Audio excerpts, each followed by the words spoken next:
Hello again, everyone. This is Ace Monex along with the one and only Jade.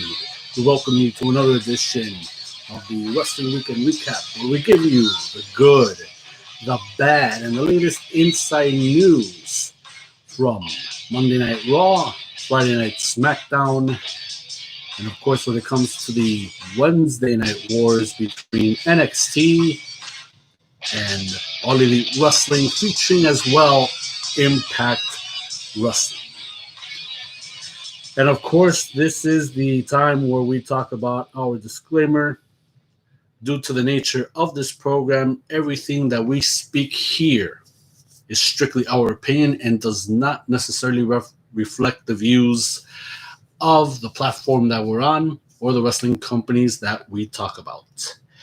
And now, don't have a cow, man. So I know that we are doing this thing live. It's already way late. I think we're ready from Saturday to Sunday, but a lot of things have gone a little bit crazed. If you can see in the background, we just got done watching the UFC number 257 event that my brother-in-law really wanted to see badly. For the record, I don't know about you, but I'm not really much of a UFC aficionado. But, I don't go against the grain either when my brother-in-law says, I want to see the UFC fight tonight. We will see the UFC fight tonight. But I got to say it was a really impressive event. I mean, we've seen UFC events before, when we're already in the moment and, we watch the fights and we just, like what we do in wrestling, we just go for predictions, even though we don't know much about the fighters.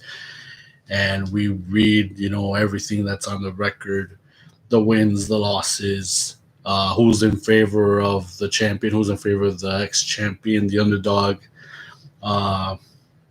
who within the DraftKings app, who do fans root for the most, or who do they bet on the most as far as a fight and fighters are concerned. But I gotta say, Jade, that we've been in a way looking forward to Conor McGregor and this rematch. It was decent. I mean, nothing disappointing, but something told me on the inside that this time McGregor was going to lose. So I went against the grain and actually, I pretty much wanted his opponent to fight or to win the match. Dustin Poirier. He did pretty good. He did pretty good. He was the underdog in this match. If memory serves me correct, or if the record's already until from the last time that these two men had their bout, McGregor won. Don't recall how. I mean, even after this, I'm going to see the clip of how the first fight was. But Dustin Poirier, the Diamond, in the second round, he finally brought out the fighter in him close to the end, and the fight only lasted like 2 minutes 30 seconds, I believe. At least that long.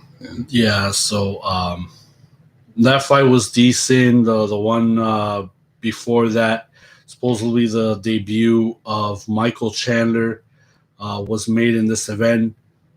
He went in it, fully firm, confident in his game, and he showed what he was all about when he faced off Dan Hooker. That was a rapid match, to my surprise. Michael Chandler, he was in it, all business, and of course at the end, when he did his promo, obviously it felt like a little wrestling appeal, and that was a coincidence that we seen that. Obviously, the guys at the UFC, the commentators, they were paying, kind of homaging to WWE Hall of Famer, the Nature Boy, Ric Flair. Woo! And obviously, it felt kind of like a wrestling promo because, he was at the end already, so amped up, already calling out Conor McGregor and other fighters because, if he's that quick and he's in the zone, something tells me, even though, like I said, I'm not a UFC aficionado, nothing against that sport, nothing against MMA, none of that. But something tells me that, Michael Chandler, he's going to be the next rising star. I mean, he's just beginning, but it's just a matter of time for him to climb up that mountain and getting there. The one fight I was disappointed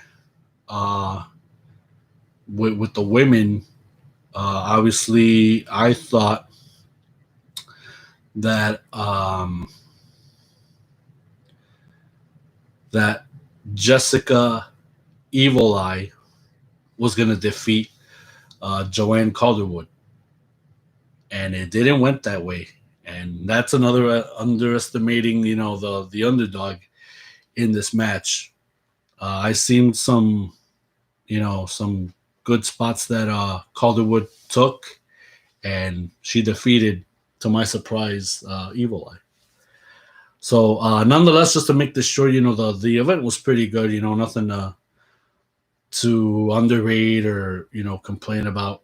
Like we said, we're not huge major fans of UFC, but we're not against it either. It was a very decent event. I had a good time watching it. My bro-in-law obviously enjoyed it. You look like you enjoyed it yourself. Yes, I did. They were great. They were great matches, especially at the at this main event, this bout between Conor McGregor and Dustin Poirier. Dustin Poirier is like, but it's like seeing this sort of reminds me of the boxing match between Canelo and Triple G, because the first time Canelo and Triple G faced off, Canelo's a good boxer, but Triple G is like, he was stoked and everything. And then the first time these two duked it out in the ring, it's like no matter how hard Canelo tried to get the best of Triple G, he just couldn't. But that was the incentive he needed to say, I'm gonna make I need to make some changes in my repertoire. So he trained harder. He was looking for some sort of incorporating new moves to his arsenal. And then once we saw once the rematch took place between those two, it was like Triple G found out that the Canelo that he faced before was not the same Canelo he fought that night. And no matter how hard he tried, it was Canelo, the one who pretty much started, jabbing and throwing haymakers at Triple G. Like some he threw like right in his face, some he threw like right in his guts, and no matter how hard Triple G tried to fight off, it's like Canelo pretty much got the offensive from there. Pretty much from like 70% of the match, Canelo pretty much had the advantage, and just like what we saw with Poirier and McGregor, it was like Conor McGregor is a great fighter, but I said it before, it's like it doesn't matter whether it's boxing, doesn't matter whether it's MMA, doesn't matter what Protestant sports is here. You cannot underestimate hunger, and I saw the hunger in Dustin's eyes, and he pretty much took it to Conor McGregor, and in his hunger paid off. His desire, it was that tenacity that paid him off, and that's how he ended up winning such a match in such an incredible fashion in such a short time, in 2 rounds. In two rounds, it's like unbelievable. Yes, it really is. Nothing like that ever seen or witnessed, in my opinion. When it comes to that. Now that we're done talking about something that supposedly is not related with this show, but we just wanted to throw out there, and specifically because they UFC, they made a reference to professional wrestling, WWE, Ric Flair. I heard them even mention the Royal Rumble. thank you for the plug, guys. I mean, for WWE, not for us, but nonetheless. So we're going to talk about the latest inside news that took place this week. If we recall, and I know we're going to jump the gun a little bit, but it has been made official a couple of days ago after seeing the segment in AEW Dynamite this past Wednesday, Jade, when Sting and the TNT champion were in the ring together. And we all know who is the All Elite Wrestling Turner Network television champion in Darby Allin. Of course, they were in the ring. Sting wanted to congratulate verbally to Darby Allin on a job well done, on a great title defense the previous week. Then all of a sudden, once again, Taz and the rest of Team Taz, they come butting into the segment, into the promo. Taz, of course, is pissed off, irate as his usual self, and Absolute Ricky starts just barking, agreeing to everything that Taz is saying. So at the end of it all, it's like they're looking for a fight. They're looking for a street fight. And of course, we see Sting and Darby conversating ear to ear. It's like, what do you think? You want to go for it? Something like that. I mean, we don't know exactly what they said to each other. But at the end, Darby Allin said, if it's a street fight you're looking for, be careful what you wish for because you might just get it. So, ladies and gentlemen, the upcoming pay-per-view event that we all know comes around this time in the month, either in February or March, because still we don't know when the next AEW pay-per-view, which is Revolution, is exactly going to take place. And that's one thing that still at this point, unless something has changed that I haven't known about yet, hasn't been totally defined. So, there's already a match set for AEW Revolution. It's going to be a tag team street fight between the Icon Sting and the TNT champion Darby Allin facing Absolute Ricky Starks and Brian Cage, the FTW heavyweight champion. So as I get into the story, and it goes like this, AEW has pushed Revolution back to March. Originally, it was announced that the AEW Revolution pay-per-view was going to be taking place on Saturday, February 27. Now something's posted around that time, around this period, makes it look like AEW has pushed that date back till March. First off, the banner of the AEW YouTube channel was changed to advertise the Revolution pay-per-view. The date on the banner stated March 7th. And that is not that big of a deal until you look at when March 7th is. March 7th is actually a Sunday. All previous AEW pay-per-views have been taking place on a Saturday night. Since the banner went up, it has been taken down with no other banner put in its place. AEW also posted some information on the Join the Revolution tour, stating that this season pass is good for all February and March AEW Dynamite live events. This also confirms that Revolution has passed. This also confirms that Revolution has been pushed back till March from the original February 27th date. So, of course, you can check out AEW on Twitter, and we're reading the tweet as it goes. Join the Revolution tour, $75 plus fees for all 5 upcoming February and March live events are available now by emailing ticketing at boldeventsjacks.com or calling the number that is displayed with outdoor physically distant seating in compliance with state and local regulations and CDC guidelines.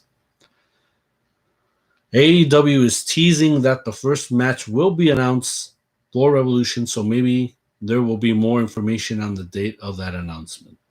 Of course, this source is from one source that we trust and rely on, Pro Wrestling Unlimited. But the thing is, we already have the first match already on the card.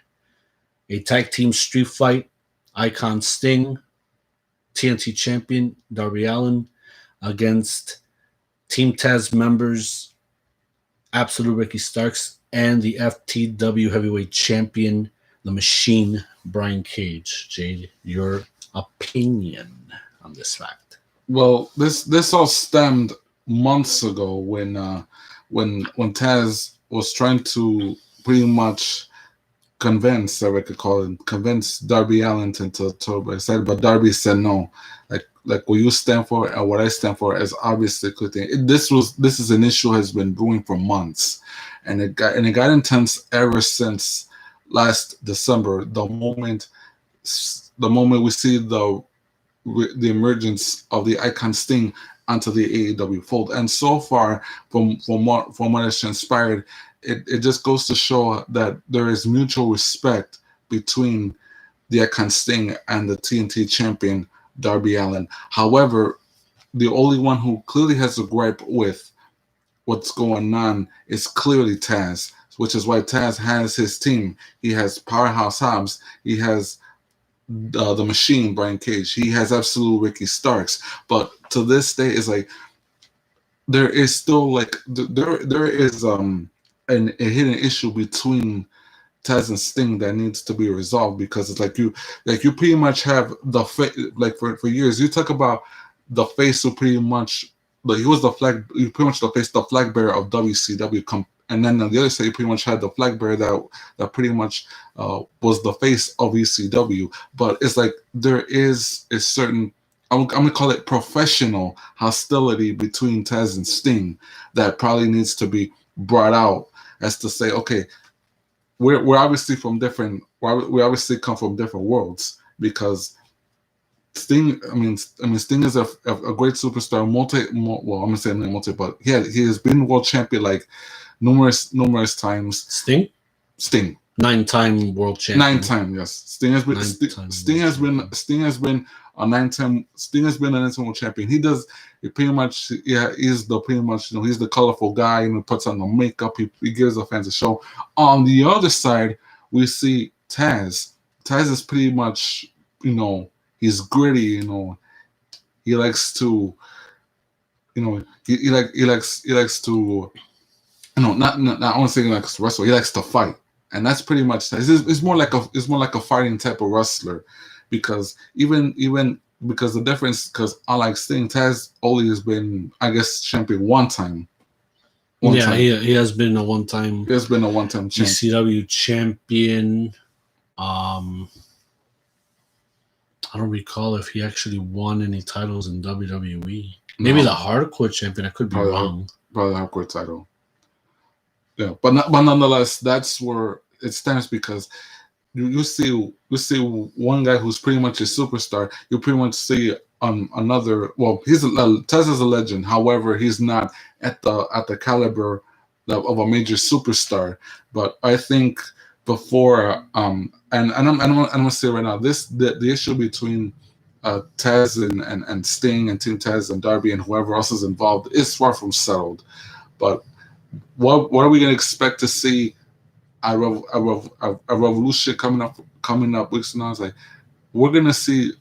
I'm not gonna call it. Let's just say that probably we're gonna see the tip of the iceberg to what will become a volatile clash that will define this year of 2021.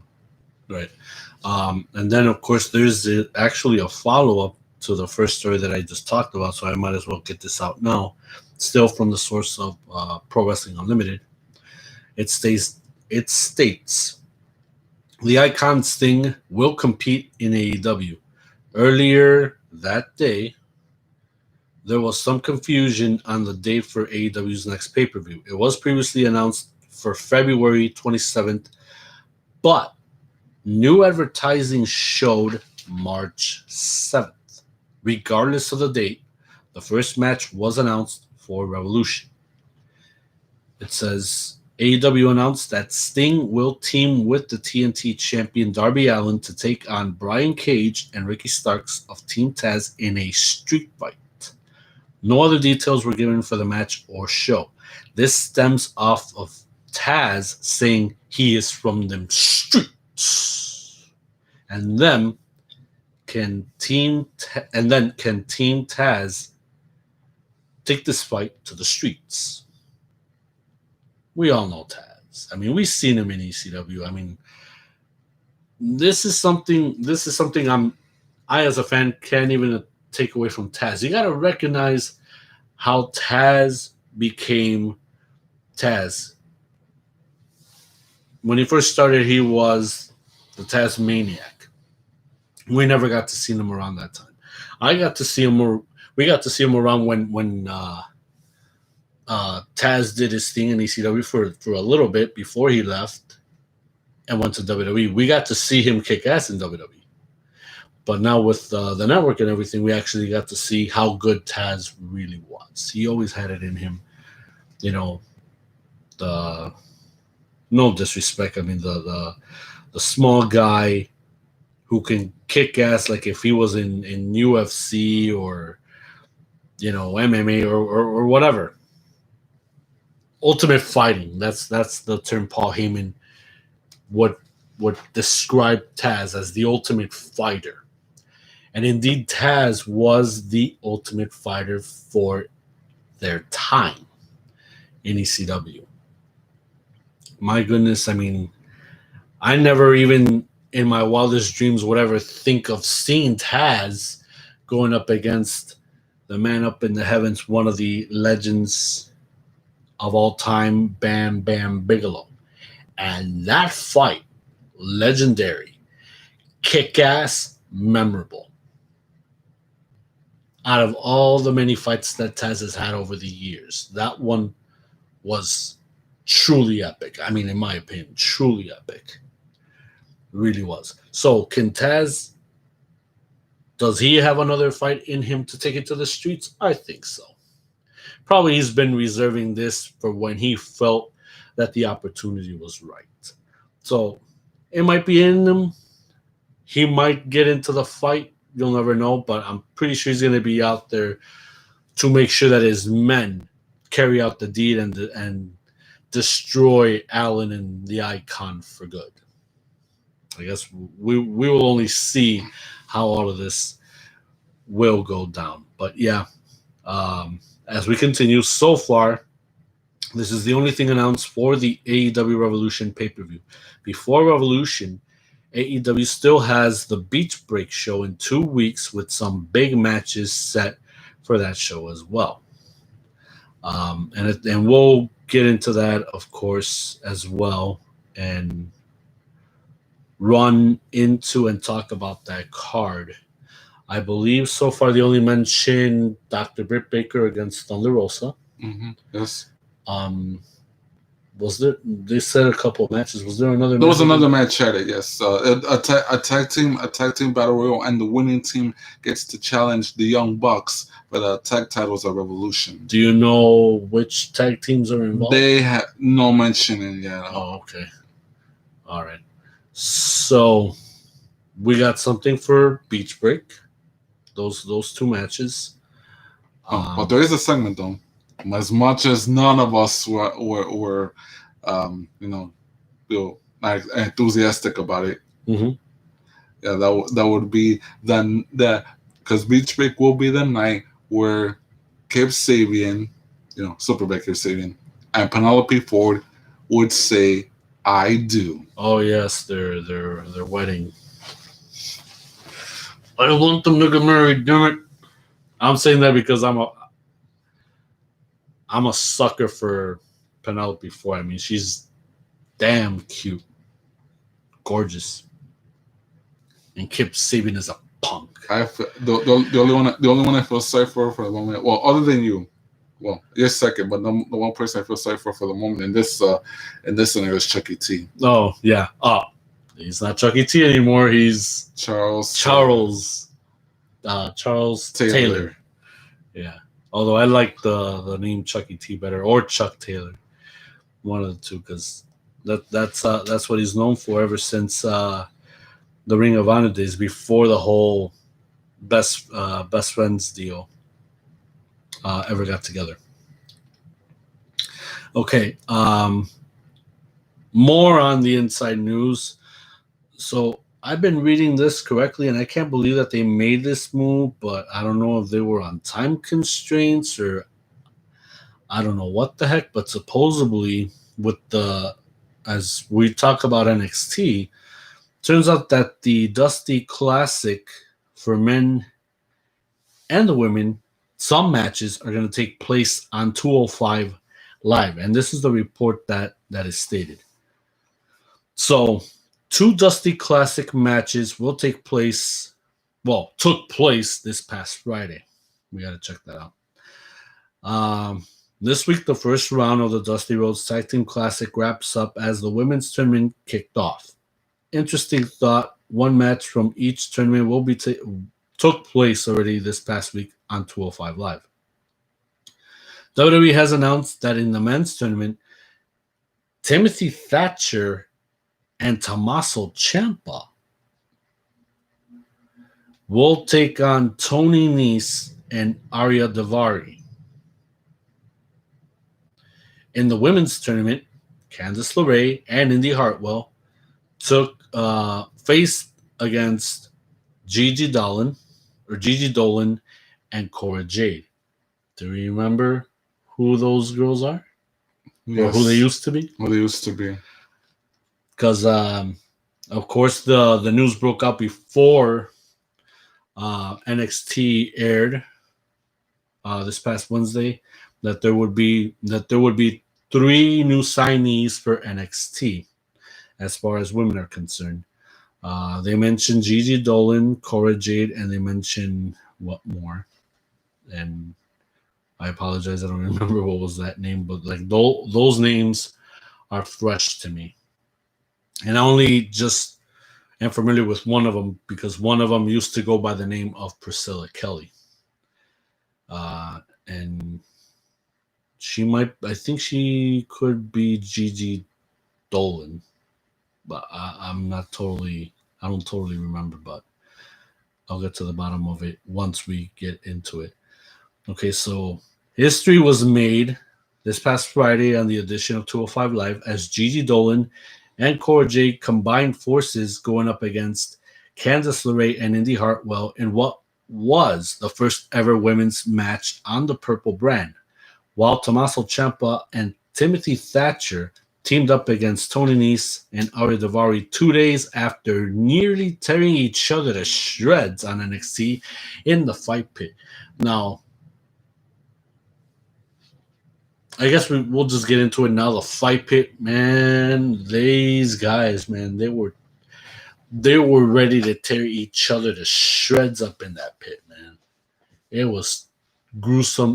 They almost deemed it to call it brutal. It was brutality galore to the point. Here I thought Ciampa had a really good shot at defeating Thatcher in his own in the thing that he is the master of. But I shouldn't have cut out Thatcher because, he knew too many tricks of the trade in order to defeat Tommaso Ciampa. I mean, but still, the match was just something else. It was really something else, and it was nothing like I've ever seen before. The other thing I want to say about that is that coincidentally about not to rub in for what took place hours ago on Saturday, but pretty much in that Fight Pit match between Timothy Thatcher and Tommaso Ciampa is like these two pretty much took it to each other, but I think what Ciampa failed to realize on this is pretty much that Thatcher had a certain pedigree that of a fighting style that pretty much applied into that pit, because Ciampa did everything he could, and for all intents and purposes, that match was legal. However, you barely see any weapons in that Fight Pit. But I think Timothy Thatcher pretty much took his spots, and he pretty much scouted Tommaso from the head down. So then I think So pretty much is like, okay, you got Tommaso Ciampa like already going on, but Timothy Thatcher pretty much got the best of him, especially when he put Tommaso's leg right through that of the crevice of the pit, like that open space, and he pretty much torqued that. I know it was the leg. I'm gonna say one of his legs. Yeah, it was his right leg. His right leg, yes. Yeah. He torqued it as bad, and Tommaso just couldn't hang on. The pain was too much for him. That gave me the shivers just by the way you were describing it and the way it was already getting into my head as a recap. That just gave me shivers, man. And yeah, I mean, Timothy Thatcher's sick as they come.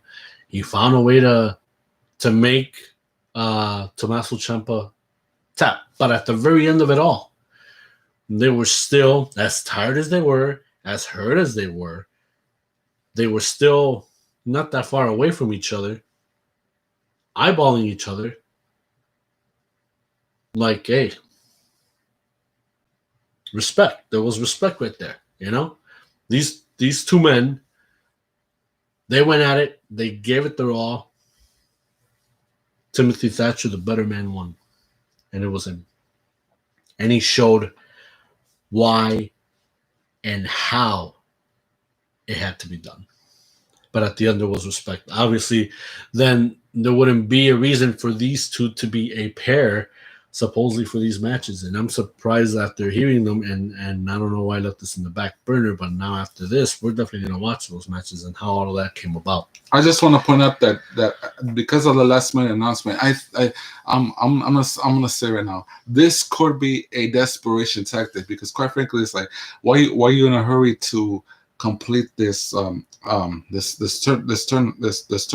Because frankly, I saw how good the Dusty tournament from the women's side, even though there's not a lot of competitors, it could mean something to NXT. It's just that it's strange to say, okay, how come you're putting a tournament match onto a not so catchy program like 205 Live? It's like this is where the question mark comes in. It's like you people say, okay, why is it happening there? It's like it's one thing to say you have a talent roster on NXT, and you see you got to cater to the roster, you got to build main events and whatnot. But we're still in the beginning of the year, and pretty much the Dusty can possibly conclude. Well, I'm going to say for them, not so much for the men, but for the women, it could possibly conclude at the middle of the month. But my instincts are telling me this is a desperation tactic, knowing full well who NXT is going up against. But I'm questioning as to why take a women's tournament match and put it on a not so catchy program. I don't know. Maybe they got the tip of how AEW is going to do their women's tournament. How many contenders is going to contain in it? Maybe that's the reason they want to speed up the process, because AEW, they already did their tournaments, they already did their big shows, just like NXT did. But I guess maybe they must have suffered a little bit of a setback, and they want to get these matches out of the way. I'm kind of disappointed for the women's side, because here I thought it was going to go by the way it is, already formatted, and it looks like that's not going to be the case. They made I guess a last minute switch. To me, it was a surprise of hearing how Tommaso Ciampa and Timothy Thatcher ended up being a team for this type of thing, and that they're in it. Here, I thought they were not even a part of this Dusty Rhodes Tag Team Classic tournament, but it's a surprise to me. I just want to say that it's kind of difficult to say, okay, you're paired with someone that you can possibly go, well, I mean, not to say they want to do another version of what was the pairing of Isaiah Swerve, Sky, and Jake Atlas, and when those two faced off in the start of the tournament, it looked like they had the edge, but unfortunately they just were unable to handle the the arsenal and the chemistry of MSK. But the one thing I don't want to see is, like to say, for some inexplicable reasons they can get along. If you got, I mean, if you got Thatcher's all I'm gonna say is might say his focus, because that's how he does, combined with the grit that Tommaso Ciampa can bring. If you could put those two together and say there could be a possibility that they can make it to at least the tournament semifinals. Hopefully that this combination between Timothy Thatcher and Tommaso Ciampa is not one that will combust within. I'm gonna say it would take 3 weeks. For Ciampa and Thatcher to last? Yes. 3 weeks? Nah. I think this could last throughout the entire tournament if they're really in it to win it. Because, you know how sometimes in wrestling you find that person that you can build a chemistry with that you never thought would ever be possible. Just like a yin trying to find the yang, and already you have a good meshing of a guy that you can work against. And if he is a formidable opponent to you and brings out the best in you after having God knows how many matches, then he would be one best that you can for once work with by being partners, you know? So yeah, maybe Ciampa and Thatcher could be a great team. They can hit it off. I mean, they were almost like like playing in chess, like a stalemate. But of course, someone had to win and someone had to lose, and that's what happened in this fight pit. But the bottom line is that match was just it was really good. It was formidable. It led the picture to what it was actually going to be, and it was going to be a brutal match nonetheless. But let me finish off this story to end this talk about the changes in the tournaments. LeRae and Hartwell will likely enter the women's Dusty Rhodes Tag Team Classic match as the favorites, having aligned after LeRae took the impressionable Hartwell under her wing to form the Way alongside Johnny Gargano and Austin Theory. They would be wise not to take their opponents lightly, however, as Gigi Dolan and Cora Jade step onto the purple brand with nothing to lose and a golden opportunity to turn some heads in the 8-team tournament. Speaking of new teams, Ciampa and Thatcher will form a seemingly tenuous alliance for their Dusty Rhodes Tag Team Classic match after a pair of savage bouts against one another, as Ciampa defeated Thatcher at NXT TakeOver War Games before the Professor of Pain got payback with a win in the fight pit. This match with Thatcher and Ciampa is the final match in the first round of the men's Dusty Cup, and the LeRae and Hartwell match is the second match in the first round of the women's Dusty Cup. So, for us, since we've followed that bracket and follow the matches, we're going to have to catch up to it after this show goes off the air and we watch 205 Live, because I want to see how all of that ended up. And we should have caught up with it right away, but for some reason or another, just didn't jump to it right away. Okay, so as we move on, now we are going to discuss what I mentioned to you about a day ago. So it turns out that a new superstar will debut in AEW this coming Wednesday. And I am going to get into the story. And of course, this is also brought to you by our source, one of our sources, which is Pro Wrestling Unlimited. This story came out the 22nd of this month. Happened this weekend. It states, one WWE superstar's brother will wrestle for AEW. So far, 5 matches have been announced for next week's Dynamite. And we will get to those. Now we know of someone making their AEW debut next week. AEW has announced, and if you don't believe me, you can check out AEW on social media, whether it be Twitter, Facebook. They have it posted right there. AEW has announced that Hangman Adam Page will be facing Ryan Nemeth next week in Nemeth's AEW debut. Ryan Nemeth is the brother of WWE superstar Dolph Ziggler. And he looks just like him. Didn't I show you the picture? Yes. He looks just like him. Younger. But I think this kid, if for some reason Dolph Ziggler hasn't shined after these past 15 years in the business, maybe younger brother Ziggler here would be the one to shine.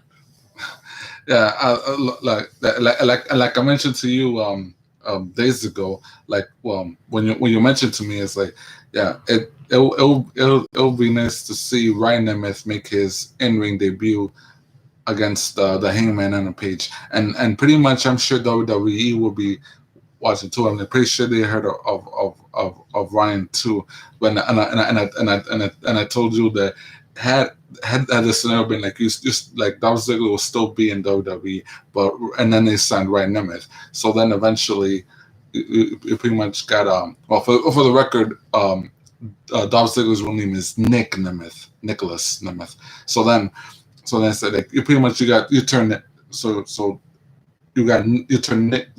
Nemeth into Dolph Ziggler, so that would have been like provided if WWE signs Ryan Nemeth and said his name will be Todd Ziggler. And I'm not good with inventing names. It's like, but eventually it's like it's like they say, okay, you got a Dolph. To me, he looks like a Todd Ziggler to me. But for now, let's just see him have his debut on AEW, because pretty sure he is we don't have for the record, none of us have a track record on him, but because he's pretty much like an independent artist, like his brother was at one point. Well, this is where I'm gonna get to, because I haven't finished the rest of the story, and the rest of the story states this will be Nemeth's first match since September of 2018, where he worked for NHW.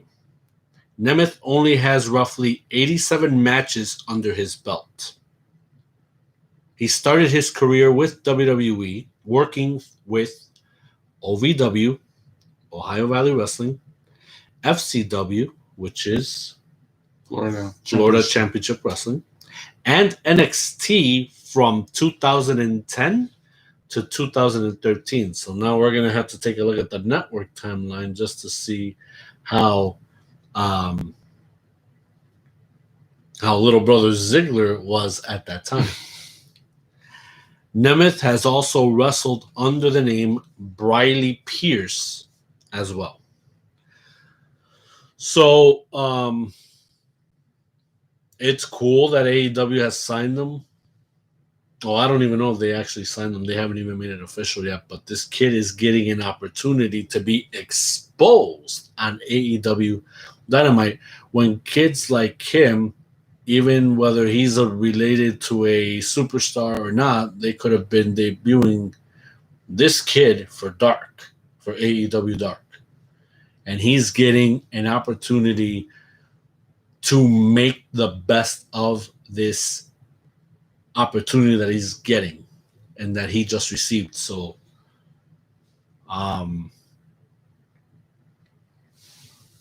Ryan Nemeth, power to you. Good luck. I hope you don't blow it, kid.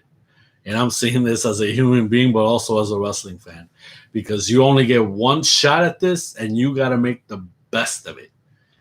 Kid, good luck to you, man. Good luck to you. I really hope, that you blow this out of the water. Like, seriously. And I know Dolph Ziggler, he's going to be watching this too. Somehow, some way, he's got to watch his young brother have the opportunity of a lifetime, because opportunities like this for Ryan Nemeth, you don't get every day. He's got to make one hell of an impression. He has got to show that he is deserving of this opportunity too. You know, it's like I said, you know, Dolph Ziggler already been in the business for 15 years. You know, he's won championships, he's won world championships, and they're barely memorable. But I remember Dolph Ziggler being a cheerleader of the Spirit Squad. But also because of the way the company puts him into a direction, and then, of course, they yank him out of it. And that's what I hate, because even I know Dolph Ziggler has talent. And he's frustrated, and he has been frustrated because now they're putting him in a path where it's him and Robert Roode, SmackDown Tag Team Champions. But now the question is, let's see how long this is going to last, because it's probably going to be the same damn thing over and over again when it comes to Dolph Ziggler.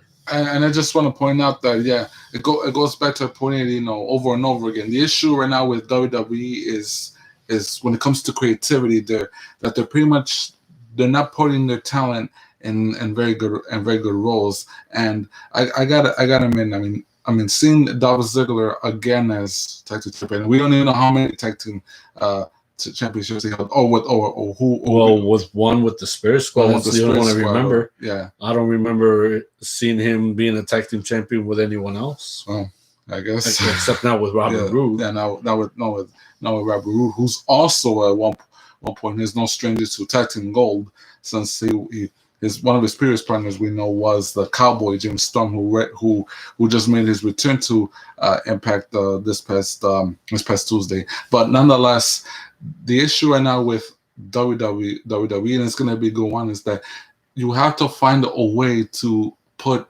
your talent in plausible roles, to say like you can make star power out of them, or not put them in positions that with that amount of time will become dominion. And we understand that you have a roster full of talent, but you have to find a way to say, okay, well, we can do something good with him, we can do something good with her, we can do something good with them, as long as you have as long as you have you put your brain to it.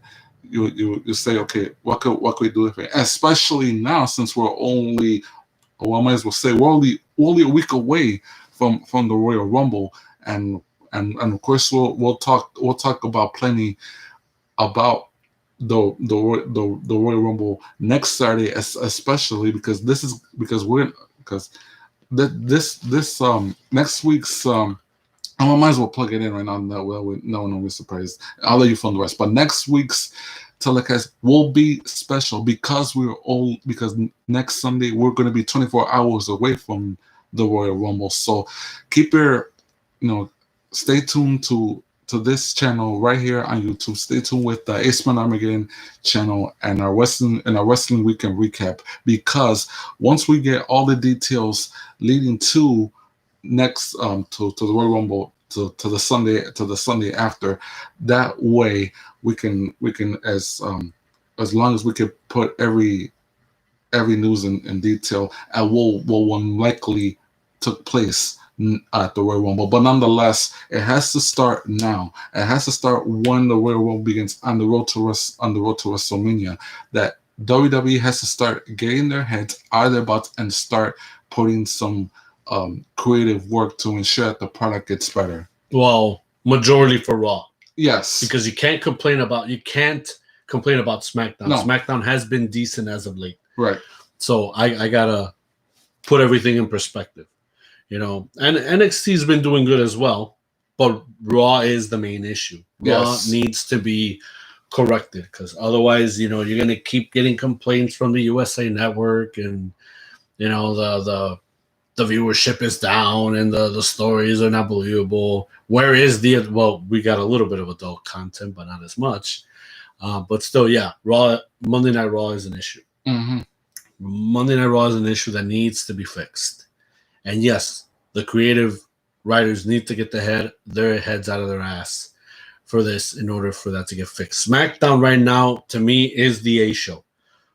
Raw is the B show. They gotta do something really quick. And thank you for that beautiful segue that you just did right there, because you just laid it out open for me. I'm gonna announce this right now, ladies and gentlemen.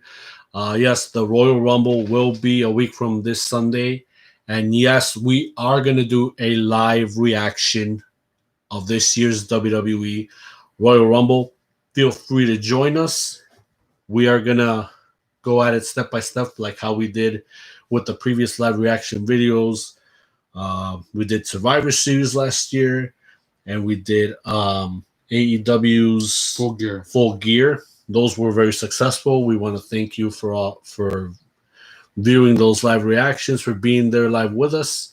Of course, Survivor Series was still a little bit wonky, but the views obviously counted, more for that and did more for us. Thank you very much to all of you for joining us in those 2 live reaction videos. It is very much appreciated. But yes, we wanted to announce that this year we are going to do a live reaction towards the WWE Royal Rumble, because we all know that the Royal Rumble is one of those big major special events. Obviously, this year is very different because of the COVID crisis through the pandemic. Obviously this year's is going to be different from all the rest, but we are still keeping our hopes alive for surprises that are going to be intact if they do come. But yes, we are going to get all those latest information on everything that we can hear of, maybe who can join in this year's Royal Rumble as a surprise entrant, or if anybody from any other brand coming in would be a part of it, like somebody from NXT would come in, or from UK would come in. We'll keep in line with all of that news in the upcoming days to bring it to the very last Saturday before the Rumble coming up for next week. And while we're still in the midst of the segue, for the record, they have mentioned 3 matches for Beach Break. So as I go into the story, it says 2 big matches are set. Well, they say 2, but I guess they say 2, but it's stated 3 here. So still, they meant to say 3, but it said 2 big matches are set for Beach Break. Or maybe because they haven't made clear on who's going to be a part of that tag team battle royal, but I'll read through the story. Coming up on February 3rd, there will be a special edition of AEW Dynamite called Beach Break. Going into this story, 2 things have been announced for the show. See, I'm telling you, this is not even a match, but yes, it is a segment. Like you mentioned, the wedding of Kip Sabian and Penelope Ford. And a match between Dr. Britt Baker versus Thunder Rosa. I hope Thunder Rosa kicks her ass. And I still say Dr. Britt Baker needs a dental assistant. Not her sister, an actual dental assistant. And I'm throwing my name in the hat because I already had experience in that. Now, 2 more matches have been announced. First off, the Tag Team Battle Royal has been announced. The winning team will earn a shot, like you mentioned, at the AEW World Tag Team Champions, the Young Bucks, at AEW Revolution. This was the match I'm getting to here. And it was also announced that AEW World Champion, the cleaner, Kenny Omega, will team with the Impact Tag Team Champions, the Good Brothers, Doc Gallows, and the Machine Gun, Carl Anderson. They will take on the team of the Moxman, former AEW World Champion Jon Moxley, the Bastard Pac, and Rey Fenix. This is going to be one hell. If this is the main event, it's going to be one hell of a main event. Because AEW World Champion and the Impact Tag Team Champions have been delivering. And they're in the good graces now, at least towards mine, because, they can't be the ones crossing the lines going into, the wrestling, parameters as far as Impact and AEW is concerned. But I'll get into that right now. AEW Beach Break comes to us on Wednesday, February 3rd, live on TNT. So, another segue, and thank you very much for that. Now, let's get started with the Wednesday Night Wars. And I think the greatest thing that happened, pushing away the AEW World Champion and the Impact's Tag Team Champions aside, we finally get to see a group of individuals finally crossing the line. And yes, I am going to go back to that old slogan of TNA Wrestling. Cross the line. Matt Hardy just crossed the line again. But as what do you call him? So big money Matt Hardy, who knows how to make kings for a living, with private party Mark Quinn and Isaiah Cassidy, yes, they have crossed the line for the first time. This is epic. And all of this happened on Impact Wrestling this past Tuesday, even though we didn't get to see the full episode, which sucked, but I got to see the recap on YouTube. Now this is the time for me to DVR, literally, because now the question is going to be who in the heck is going to be crossing the line from show to show. And this is where I wanted to get at in the last number of weeks. Because, Omega, Anderson, and Gallows can't be having all the fun. There has to be another group that has got the freaking balls to cross over enemy lines, so to speak. Even though we all know that this is an inner working relationship between the two companies. Yes, Matt Hardy and Private Party have stepped into Nashville, Tennessee territory and into Impact Wrestling. In the segment where the Good Brothers, already inside the ring with the belts and, talking their normal stuff, Chris Sabin comes in and states, well, him and Alex Shelley have never lost those titles. But unfortunately, Alex Shelley is the one who is, I think, injured, or he's got something going on because, of course, he couldn't make it to the pay-per-view Hard to Kill. But that doesn't stop Sabin from finding a tag team partner. And his partner obviously had experience with tag team wrestling because, yes, this man was a former TNA tag team champion, coincidentally with the current one half of the SmackDown tag team champions, Bobby Roode, in the form of Bear Money. So yes, these two combined, they were tag team experience galore. But yes, I was even happy that the Cowboy James Storm returned, because here I thought, for some reason that he would be done with wrestling profusely, when I feel that he still has a lot more to give to the sport, to professional wrestling. And James Storm could not have come at a really good time than right now. So now Sabin and Storm are a duo. And then all of a sudden, shocking the world, Matt Hardy comes in, money-making Matt Hardy, big money Matt Hardy, with Private Party.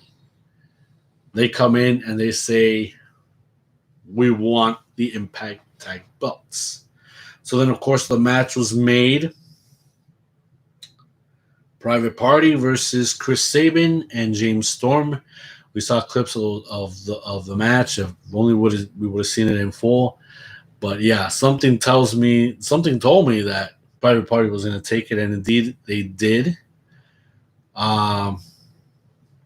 Jerry Lynn interfered because, yes, AEW president Tony Khan, of course, he be doing his weekly paid announcements.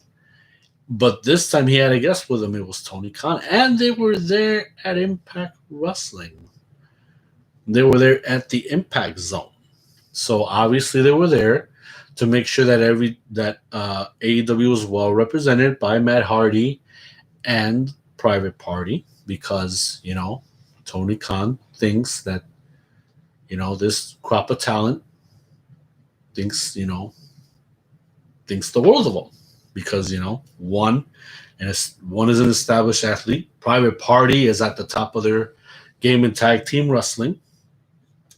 And they did not disappoint. The last thing they want is for Tony Khan to look down on them as losers. And Tony Khan is in this to win this.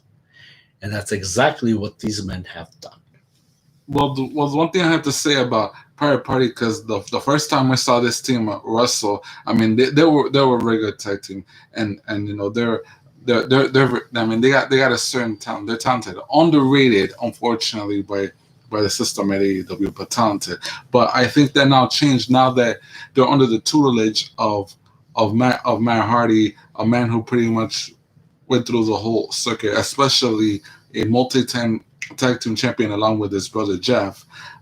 But I just want to point out that this week alone was sort of weak for Private Party, because under Matt's tutelage, once they crossed into Impact and started calling out the champions, they're pretty much challenging all the champions, and we're saying this is now our time to shine. This is now we want to boost our stock in the tag team mix when it comes to wrestling. And I gotta admit, that was the goal of Private Party and Matt, to cross into Impact and pretty much say we want a shot at the belts. And then, well, of course, I'm gonna let you for the rest of it. 24 hours later on Dynamite, when they were in that 6-man tag match against Top Flight and Matt Sydal, it was like they were just like you mentioned, they're just in it. They're just into it, because in that 6-man tag, it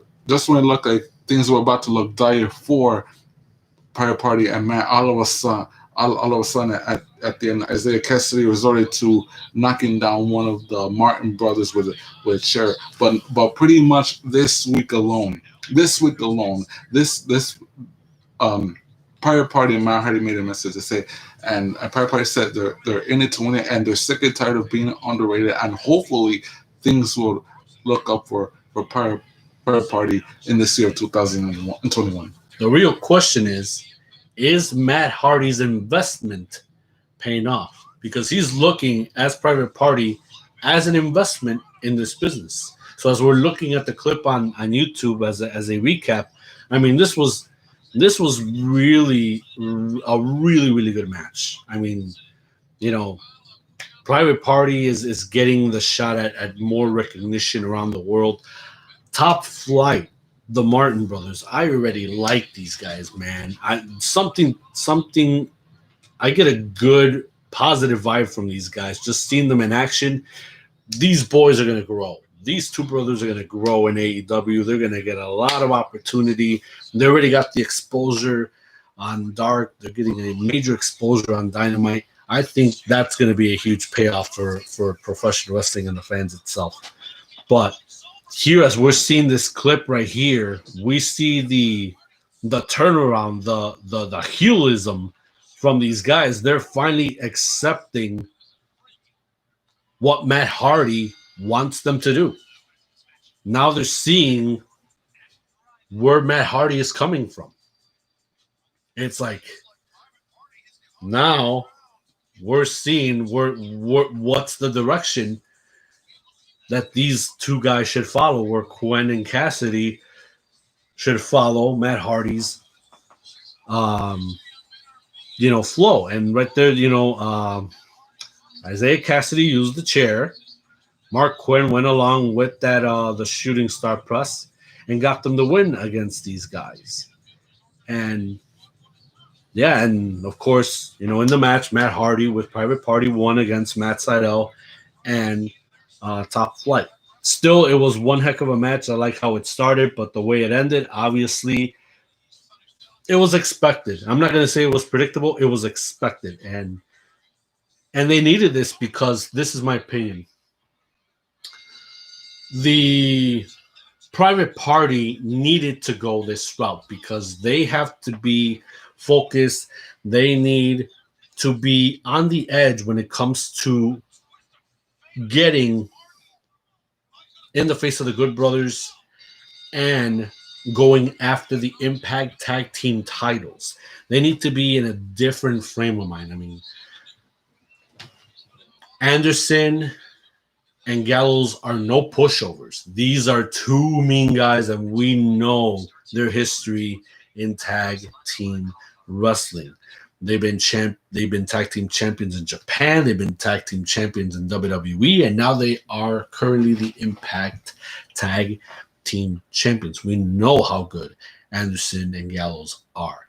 So, yeah, Cassidy and Quen, they are in the zone, but they need to be prepared nonetheless because, like I said, the Good Brothers are no pushovers.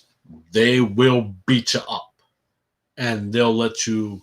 They don't need to let you know about it. They'll hand you your ass right there and then.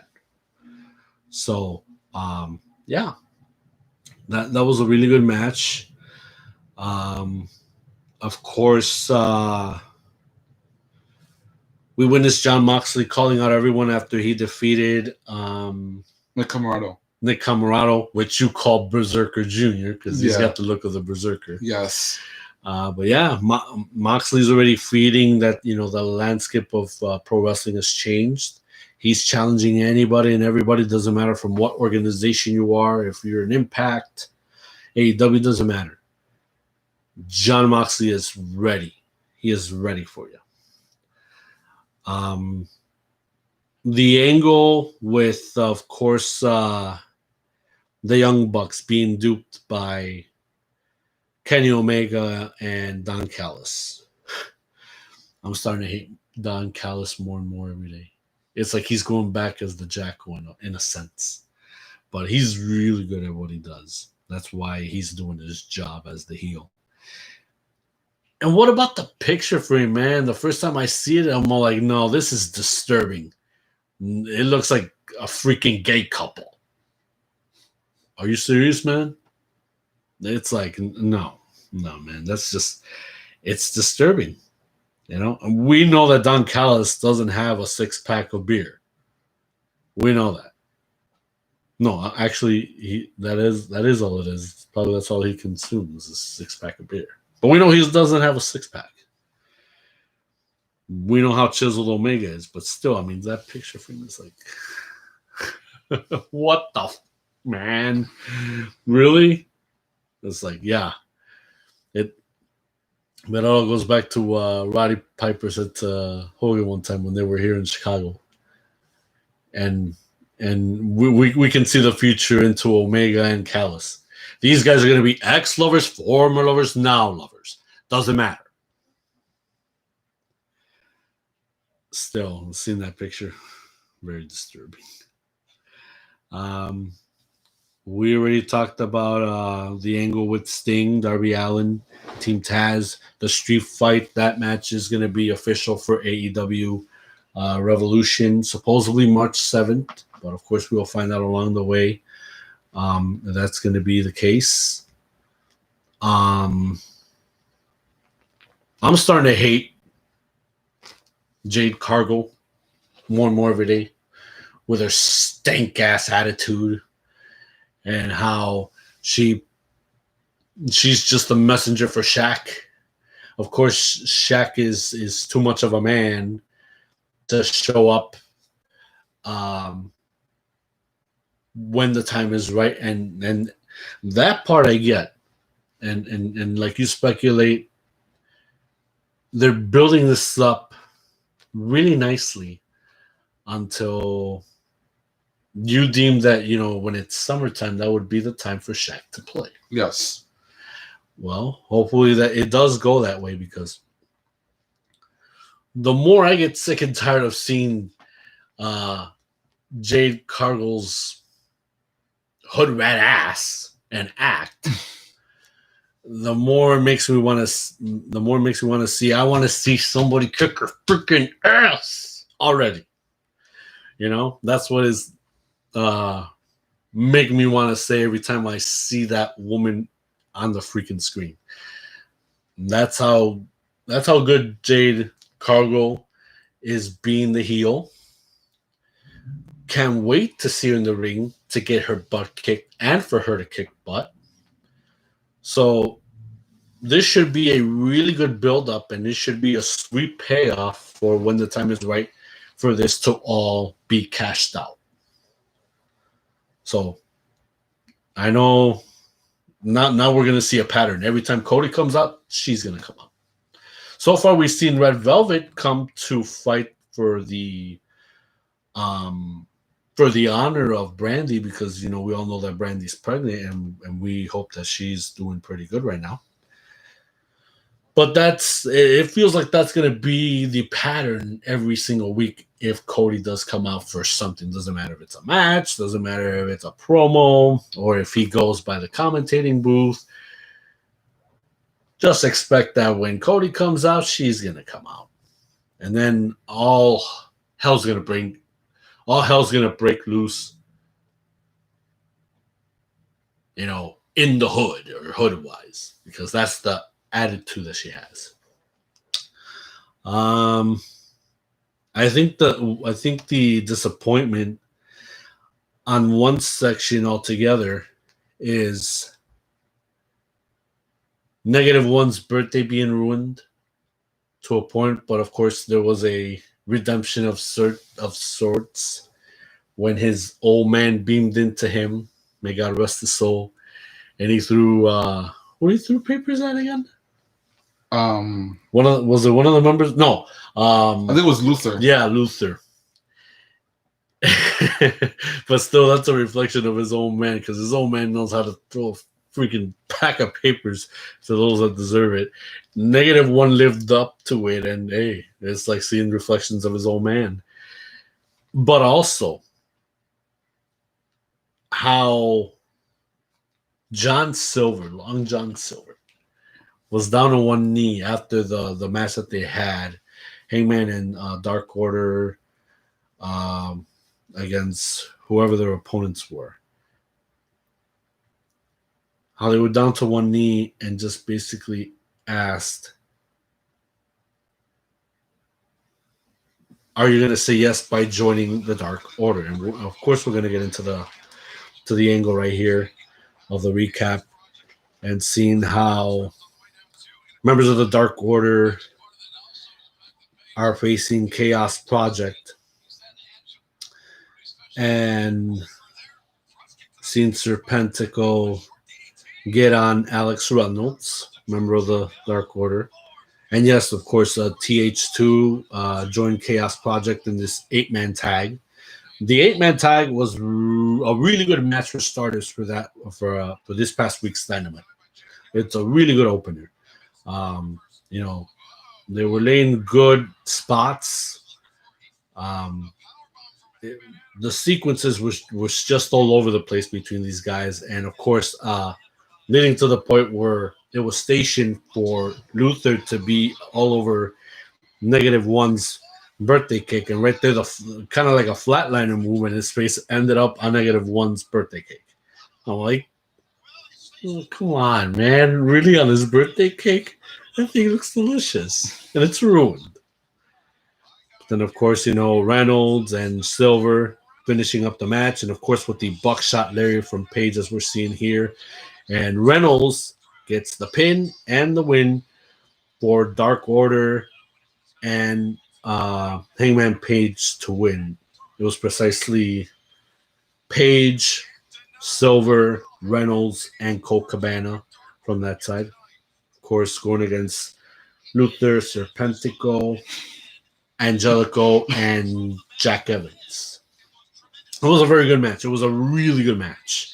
You know, I definitely appreciate all of that athleticism being displayed in that 8-man tag. But of course, it led to the question of the night. And obviously, John Silver was the man who made it like a freaking marriage proposal in a way. It's like asking him. It's like asking Paige, "Hey man, will you marry yourself into the Dark Order? Will you be a part of the Dark Order?" Right here, we're seeing -1, of course, being pissed, and he decked Serpentico with a cane shot, or with what do you call it? Candlestick shot to the. Yeah, right here, the tossing of the. I'll tell you, man, it's like seeing his old man throwing the roll of papers right into the Dark Order, but he threw it into the head of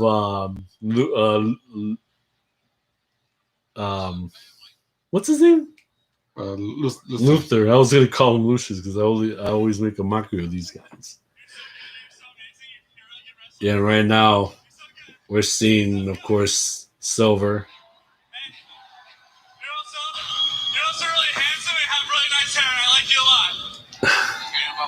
God, this is like a boyfriend and girlfriend type of angle.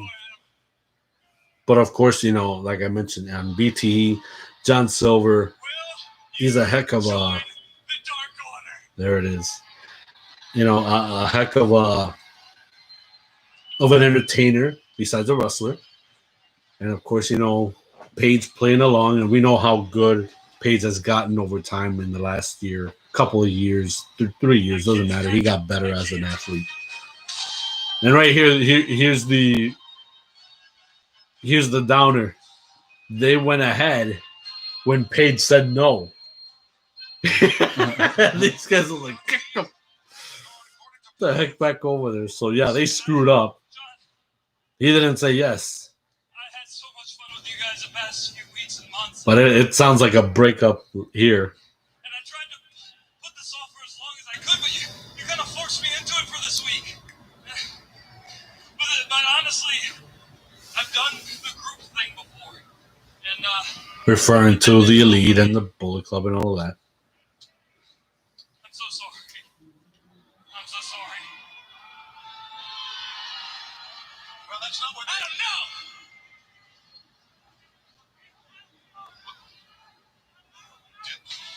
Hangman grabbed the bottle out of Stu Grayson's hand.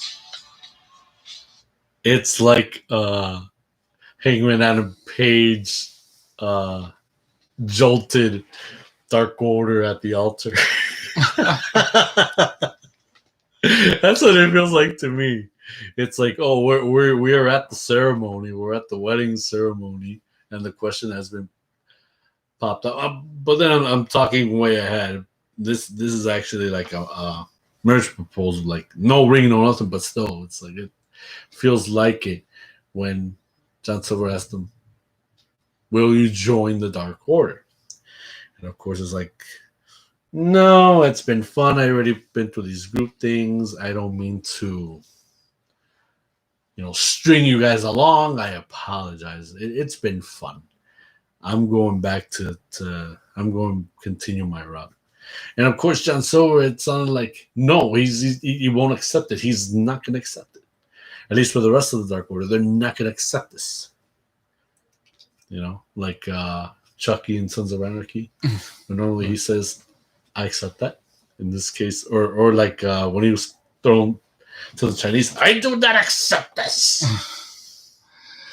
You're making a big mistake. I do not accept this.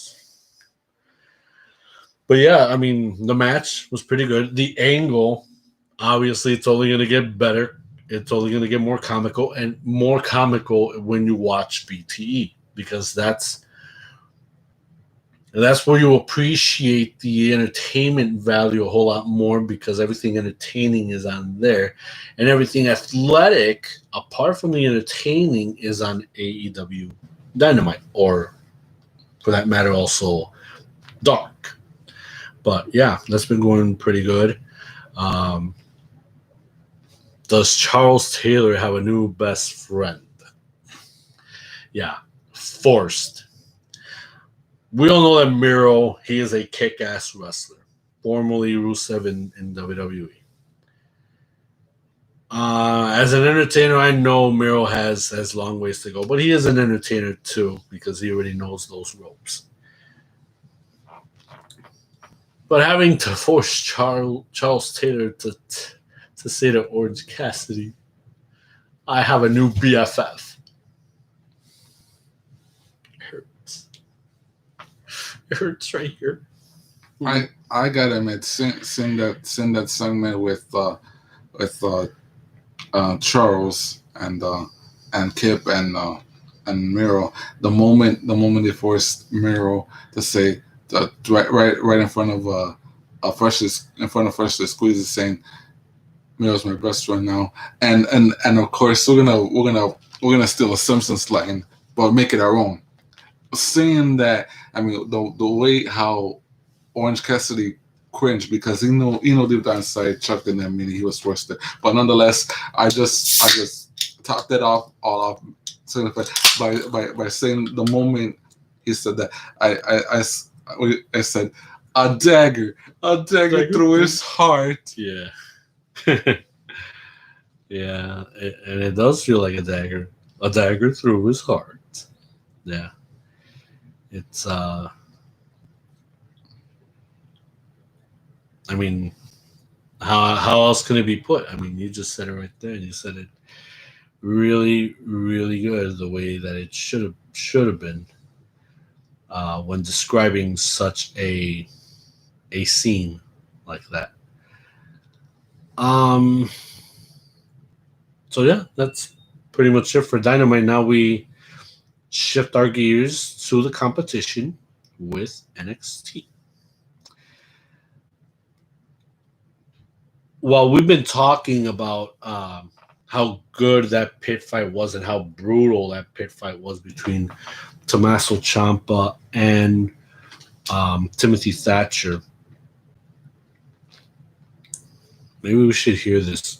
This one caught my attention. And normally, like, exclusives, we don't normally talk about or give it a chance at the air, but maybe we can get into this one. I don't know if this was before or after the match. But oh, okay, yeah, this was the aftermath of their match. So Timothy, another victory for you here tonight. No fight yet. Walking a little gingerly. How are you feeling right now? Yeah, fight bit as brutal as it always is. I'll let you know when I can feel the back of my arm. Gotcha. oh, here comes Ciampa. Fight was yours, man. You had me trapped. I tapped out, but you didn't break my leg. Why?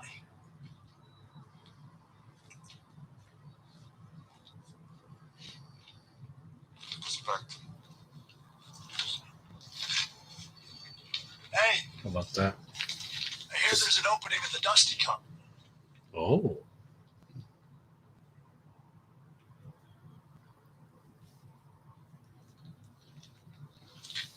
Oh, well, look at that. But he walked away, though.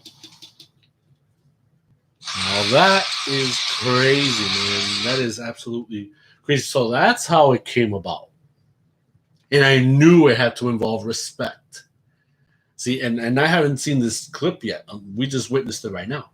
But something told me that after the match, and even the commentators, they felt the same way. There was respect. Otherwise, yeah, Timothy Thatcher, he should have went ahead and destroyed Tommaso Ciampa. He would have been again on the injured list. after being back for how many months now? Almost It was like 6 to 8 months, 6 maybe? to 8 months. At least how it feels. Yes. And right there at once, Tommaso asked Timothy to say, "We like there's an opening in the Dusty tag team tournament. Like we apparently Timothy Thatcher did not respond. So, but we'll see what things transpire to see if they are a team and will compete in this tournament. But it looks well. We already talked about it. So obviously, yeah, he walked away. He probably thought about it, and he gave it a shot. And obviously, they ended up being a team. Now, like I said, we gotta catch to see if they were successful as a team. So we will get into that for a little bit, but we definitely got to talk about how the women made history with the first ever Dusty Rhodes Tag Team Classic Tournament. We witnessed the first match between Kaden Carter and her partner Casey Catanzaro going up against Toni Storm and Mercedes Martinez. Here I thought Toni Storm and Martinez were going to take this. I was wrong. I shouldn't have bet against the underdogs.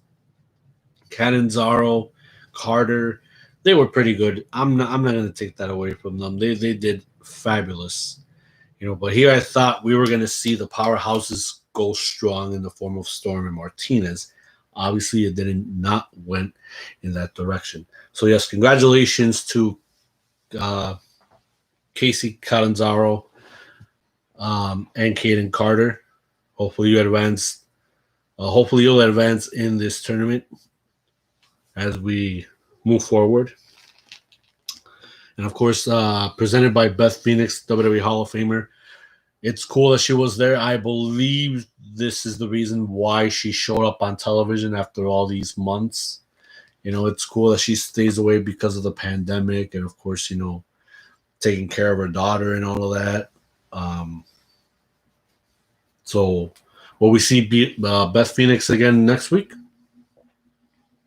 We'll definitely find out for ourselves. If we only hear her, we know why. But if we do see her, we'll know why too.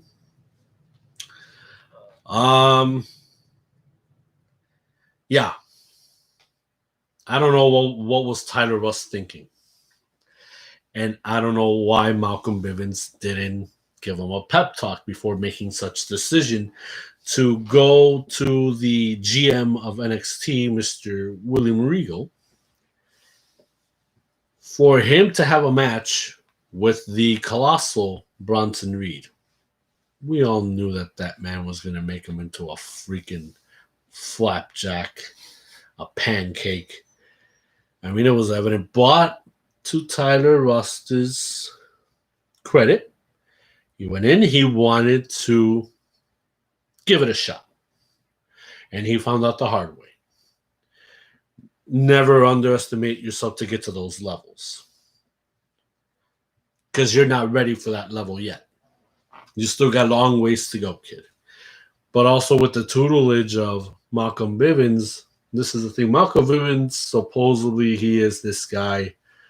We all know who he truly is. He was popular in the Indies as a manager. That's the reason why WWE was so interested in this person to begin with. That's why they signed him. That's why they hired him. To be such a manager for other players in NXT. So what I found really weird, obviously this happened 4 or 5 weeks ago, was Bronson Reed made one hell of a impact on his debut, going against Tommaso Ciampa. It said a lot about Tyler Russ, no doubt. And I feel that, yes, someday he will become a major superstar. That match alone, it was one of the most impressive I've seen. And that's why Malcolm Bivens was impressed as well. That's why he acquired to be a part of Bivens' crew.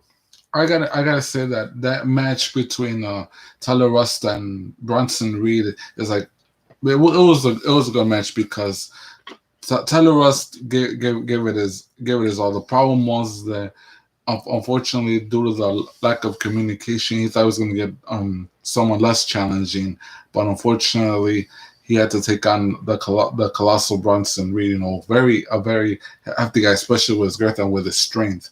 But I do have to agree with the one thing.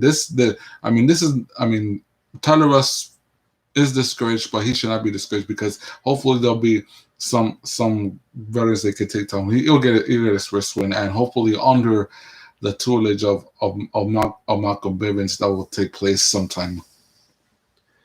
Yes. So also we got to see promos from Pete Dunne. Kind of like mixed in with a video package. Same thing with meeting MSK. MSK had a brilliant, hell of an impact during their debut in the middle of this Tag Team Classic tournament last week. It was something awesome. It was something refreshing. We got to see that. It was cool. Kushida and Leon Ruff against Johnny Gargano and Austin Theory of the Way. This match was really good for starters. It was incredible for starters. I was, wanting to see Kushida and Leon Ruff rise, and indeed they did. Indeed they did, and we're gonna talk about it. We're gonna get into the recap of this match.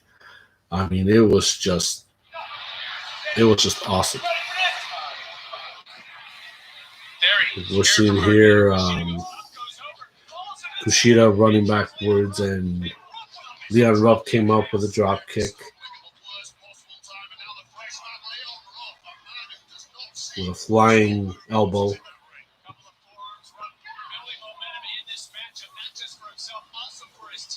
Kushida and Leon Ruff, they had good spots in this match. They were flying all over the place. I mean, Leon Ruff, trying to really get some good shots in this match. He might have missed a few. Look at that, just stationed right there for Austin Theory to lay him down. And at the end, yeah, here I thought for a reason on this spot that was going to be it, but no, that was not the case. And Kushida as well, he has been on a roll as of late, now being involved with Johnny Gargano and Austin Theory, and with this angle. Oh my goodness. This is just crazy right here.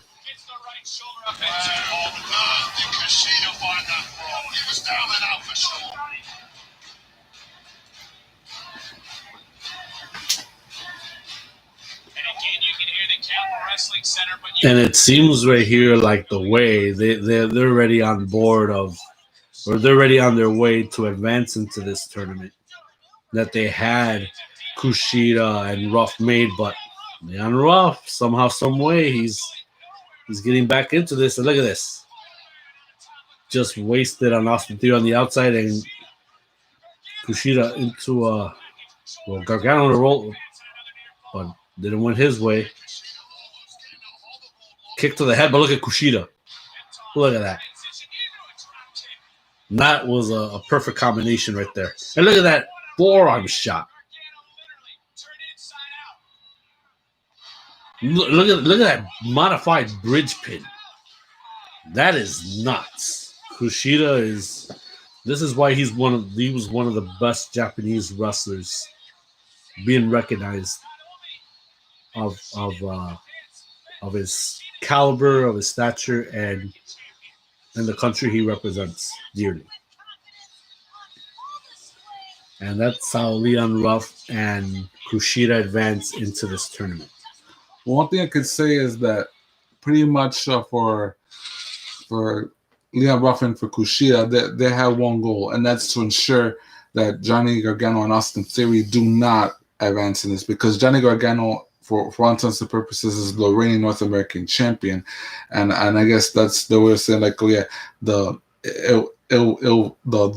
and the NXT Universal Select. We're gonna see this guy jerk them more gold, really, and become more annoying and more obnoxious than what he is before. Forget it. So therefore, and kudos to Leon Ruff and Rikushia for derailing Johnny's path in attaining more gold. That's right. Also, Lucha House Party advanced in their match in this tournament. They defeated the team of Imperium, Fabian Eichner and who was his partner? Marcel Barthel. Yes. I thought Imperium was going to take it, but I started to doubt Lucha House Party for just a bit. But they've been on such a roll, and they've been getting an opportunity to, to show their stuff finally. They really played that out very well for Lucha House Party to make it in advance into the tag team tournament. Also, while that's going on, you also got El Legado del Fantasma that is still having issues with these guys. So as we run into this segment here, Santos Escobar made a pretty good promo of this segment here, stating everything that El Legado del Fantasma is all about. And I like these guys. El Legado del Fantasma, they're very good heels. Very good heels. Santos Escobar, fabulous heel, one heck of a cruiserweight champion, along with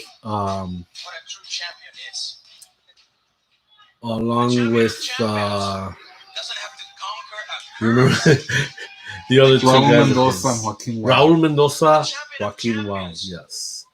So these three are phenomenal. They already fought off Lucha House Party before, but it looks like they're not done with them yet. But still, there's only two of them. It's just Lince Dorado and Gran Metalik.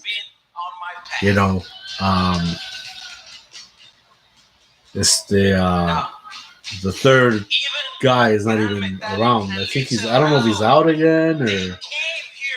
I don't know what to tell you. Because he was only back for a little bit, and this was on SmackDown until these guys were moved back to NXT. I send them packing. Now, Raul, Joaquin, you have won your first round match in the Dusty Cup. And that, caballeros, puts you one step closer into becoming the NXT Tag Team Champions. But it looks like they're a part of the tournament as well. Wild and Mendoza. Of course, Lucha House Party comes out here. They decided they had enough, and they're going to show them, what they can do. But the thing is, the numbers. Fortunately, the numbers, 3 against 2, it wasn't enough. So, yeah, Legado del Fantasma, it looks like, obviously they had the upper hand, but of course Mendoza and Wild, they're doing all the dirty work. Santos Escobar was going to do something. He climbs up the top rope. And then all of a sudden, this dude comes out here, which, of course, we've been off the pattern with 205 Live. Kurt Stallion, obviously, he's made some pretty good headlines in that show. And that's the reason why he's coming to assist Lucha House Party.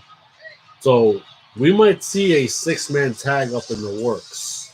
That might happen next week, or that might happen a week after. I don't know, but it sounds like it's coming. And to conclude our talk with NXT and how good this show has been, we're going to jump to where the champion, NXT champion Finn Balor, is looking to get payback on the NXT Tag Team Champions, Oney Lorcan and Danny Burch. He went to Regal. He said he wanted them both. But the issue was, when he went to Regal, And he told him clearly that can't happen. Well, as we're seeing right here. I won't beat them. But I know the game he's playing. That's what I'll play. So hell with this. Let me start with Odie and Daddy. First I'll chop off the arms. Then I'll chop off the head. So I understand how you feel. I feel the same way myself, but I've got to protect you from yourself. You know what I'm wrestling. You can't fight both of them. So you need to get yourself a partner. Partner. You know me better, Daddy. I don't have friends anymore.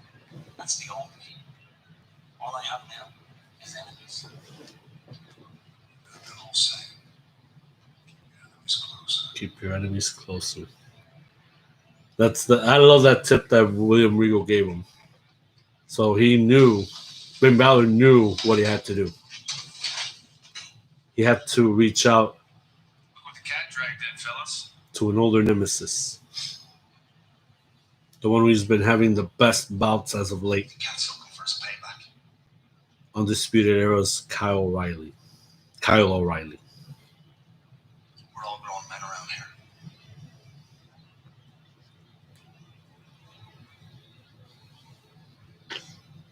You know why I'm here, Kyle. So you in? Or you still sucking your meals through a straw? Oh, watch your mouth, Ryan's. You'll think for Adam Cole that he calmed Roderick down. Because that's a question that only Kyle O'Reilly can answer. Well,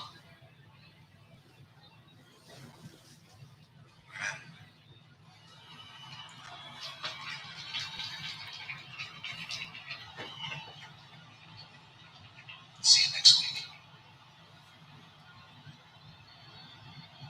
Yeah. See you next week. Champ.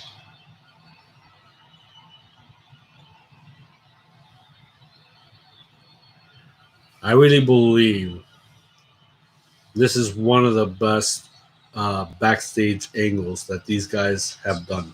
All four of them. Because the matches that we've seen with Finn Balor and Kyle O'Reilly are one of the best. Stupendous.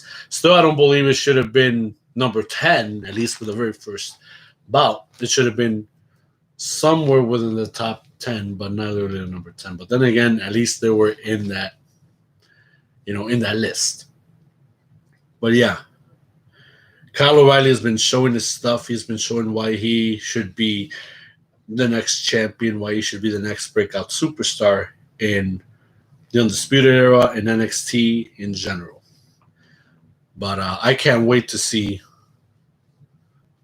Oney Lorcan and Danny Burch going against Finn Balor and Kyle O'Reilly. That should be something for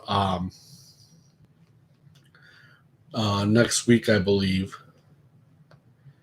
if that is going to be the case. But yeah, I mean,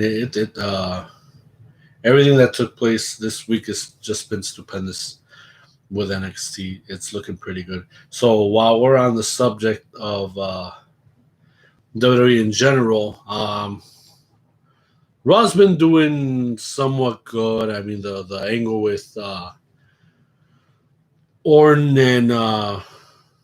and seeing the dark side of Alexa Bliss. How all of that came about with just pretty much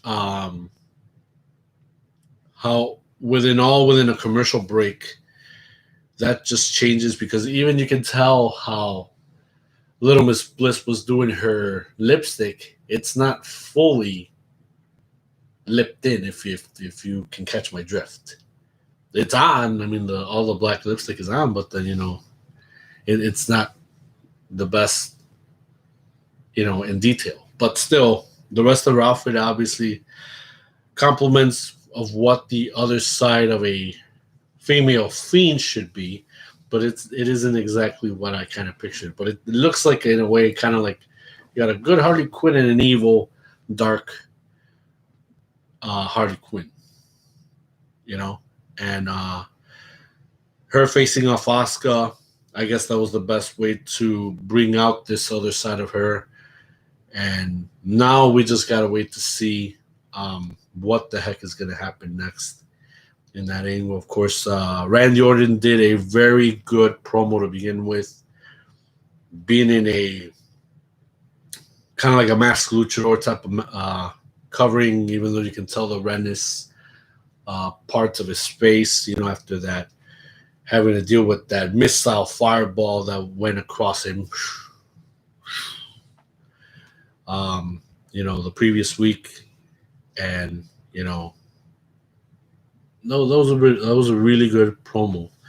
Kind of like a dark, eerie type of feel.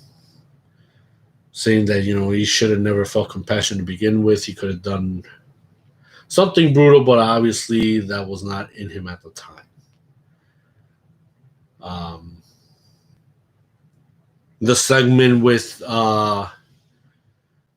Miz and Morrison for the dirt sheet.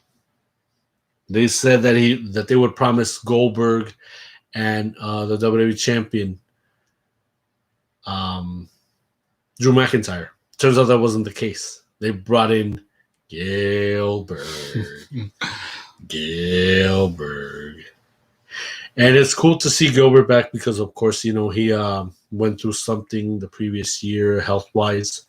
So it's good to see him back, still standing, and get to do a wacky performance. But the guy that they hired to do Drew McIntyre, come on, man. I mean, you got this guy already showing his butt crack on nationwide TV. Jesus Christ. It's like, how embarrassing can that get? And it is. And he didn't even play it a freaking British accent, man. Really? How much did you pay for this guy? And then based out of New Jersey on top of that. This guy should have been seen like a Jersey Shore making an ass embarrassment of himself, man. That was just cornballish, pretty much. The match with Ricochet and AJ Styles, that was another classic. A really good classic. Riddle and the Lucha House Party, of course, that went to the flop. Hurt Business, now we're seeing a little decimation in the Hurt Business because Shelton Benjamin and Cedric Alexander, the Raw Tag Team Champions, they're not getting along because of Cedric Alexander. How outlandish he is, how animated he is, because he thinks it all revolves around him when it's supposed to be teamwork. Teamwork. He didn't got the belts by himself. He had it with the help of Shelton Benjamin. Teamwork. So, but I can't wait to see how all of this is going to implode within the Hurt Business if they can fix their differences. Mandy Rosen, Shayna Basler, of course, that match took place. Before the match and of Asuka and Alexa Bliss, they had she had her playground segment, and it was kind of eerie, kind of wonky. All of that, of course. Xavier Woods once again faced off a member of Retribution, T-Bar. T-Bar got a win, so now we're seeing already a losing streak within Xavier Woods. So, hopefully Retribution is not so dominating role later on. Yeah. Jeff Hardy again with Jackson Riker, and Jackson Riker obviously won.